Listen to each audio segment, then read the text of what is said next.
Hey everyone, it's Lily with Skelly Home Renovations. We're at my East Side project again today.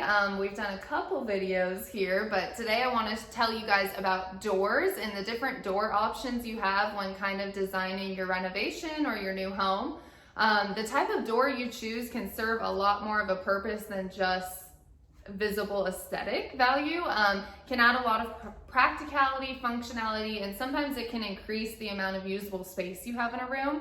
So today we're going to go through 4 types of doors we've installed in this house for those different kinds of reasons.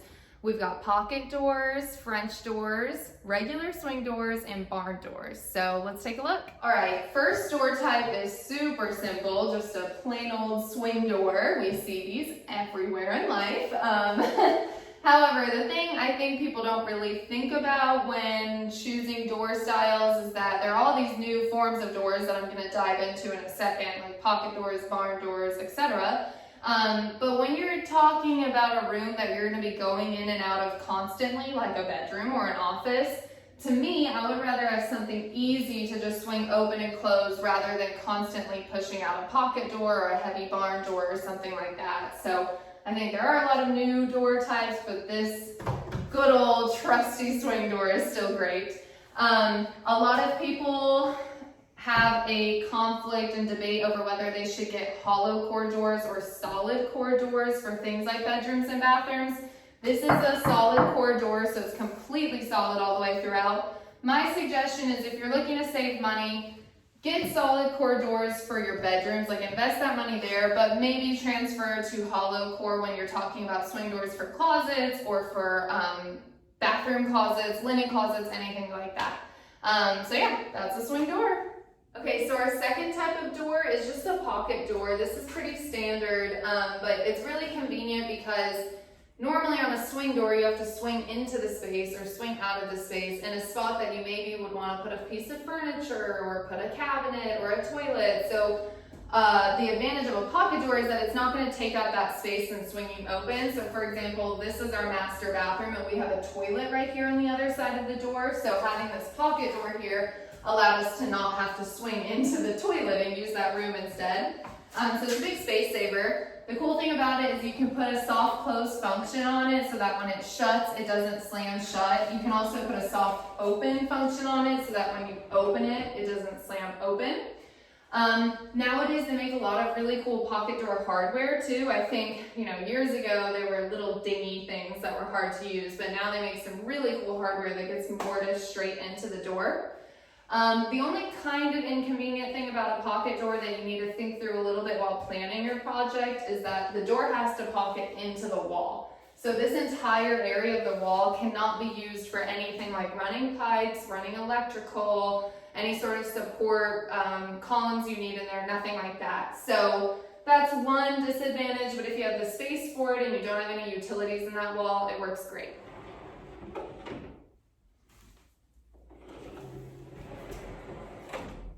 Next are French doors, also known as double doors. French doors just means that they're 2 doors side by side that you open out towards you or open out to the outside like a yard. In this house, we actually did French doors on all of the closets because it helped us save space. We raised the framing of the doors all the way to the ceiling so that when they open it, they can access everything in the closet. For this, to save a little bit of money, we purchased hollow core doors because they're just closets and they're not going to be used all of the time heavily. So I think it's a good choice for here.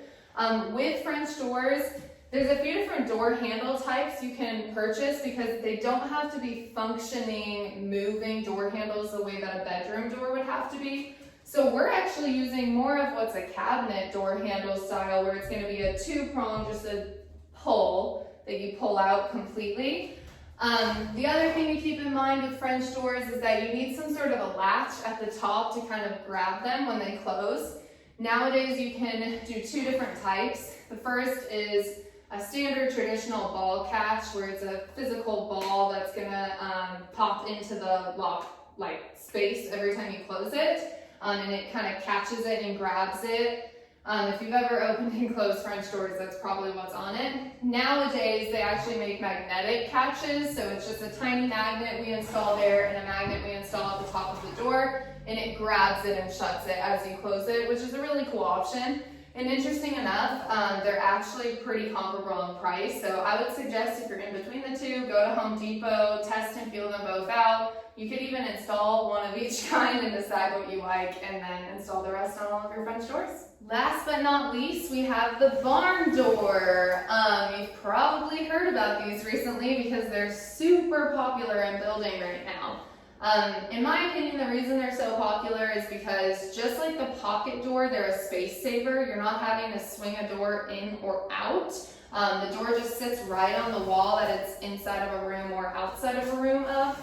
So that's really handy. And then unlike the pocket door, it's not carpeting inside of the wall. As you can see, it's sitting above on top of the wall. And so you can still have outlets and vent pipes and whatever you need to have inside of that wall so that it's a functioning wall.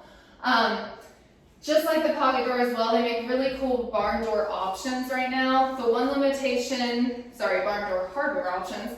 The one limitation it does have is that you can not very often find a locking barn door mechanism. So if it's a room like an office or a bedroom, that is a little bit more difficult. There are some out there, but it usually costs more to install, or you somehow have to retrofit it for your house. The one thing I think needs to be considered with barn doors that sometimes isn't considered as much is that they tend to be really big and very wide. And because of that, they're very heavy. So if it's a room that you're using the entrance of a lot, I think it could get a little annoying. But it's livable, and the track it sits on is well oiled, so it'll still slide in and out pretty easily. It's just something to consider. And then lastly, the cool thing about a barn door is that you can get a really modern look for it because you don't have to case out the whole opening the way that you do with a normal door. So typically you're going to see wood trim and casing around the whole door. But with a barn door, you can just drywall wrap it, so it's super clean and minimal looking. However, if this is an area where you get a lot of traffic or you have young kids or something like that, you can case it out with wood, which I would suggest in that circumstance because drywall is not able to take a beating the way that wood and painted wood can. So that's kind of everything on doors. If you guys have any questions, feel free to reach out to us on Instagram or YouTube or whatever. I hope you learned something here about doors, and I hope that you have good luck picking out the doors for your future build. Thanks, guys.